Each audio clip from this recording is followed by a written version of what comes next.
धाराशिव जिल्ह्यामध्ये शक्तीपीठ महामार्गाला विरोध केला जातोय। शक्तीपीठ महामार्ग रद्द करण्याची शेतकऱ्यांनी मागणी केली। शेतकऱ्यांच्या जमिनी अधिग्रहण करण्याचा घाट असल्याचा आरोपही शेतकऱ्यांनी केलाय।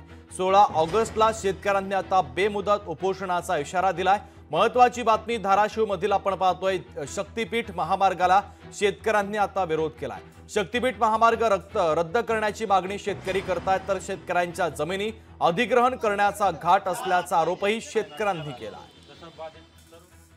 विकासाच्या नावाने आमचा विकासाला कुठल्याही पद्धतीचा विरोध नाही, पण त्याला मिळणारा मोबदला जर रेडिएकनरच्या 4 पट म्हणजे साधारण आपल्या इकडे रेडिएकनर 2 लाख 3 लाख रुपये निघतो, त्याच्या 4 पट म्हणलं तर 4 दुने 8 लाख रुपये। 8 लाख रुपये कोण शेतकरी घेणार आहे? प्रत्यक्षात बाजार भावाची तफावत 15 लाख ते 20 लाख रुपये असून इतका शासनानं म्हणजे रेडिएक म्हणजे गैरसोयी इतक्या होणार आहेत रस्त्यामुळे की अतिशय नुकसान शेतकऱ्याचं होणार आहे।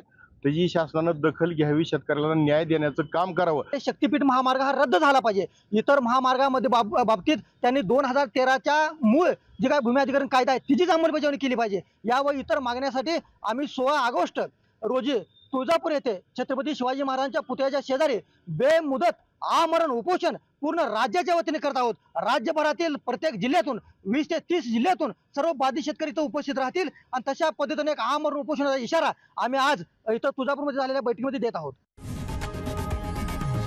लोकशाही मराठी ऐका, पहा, जागरूक रहा।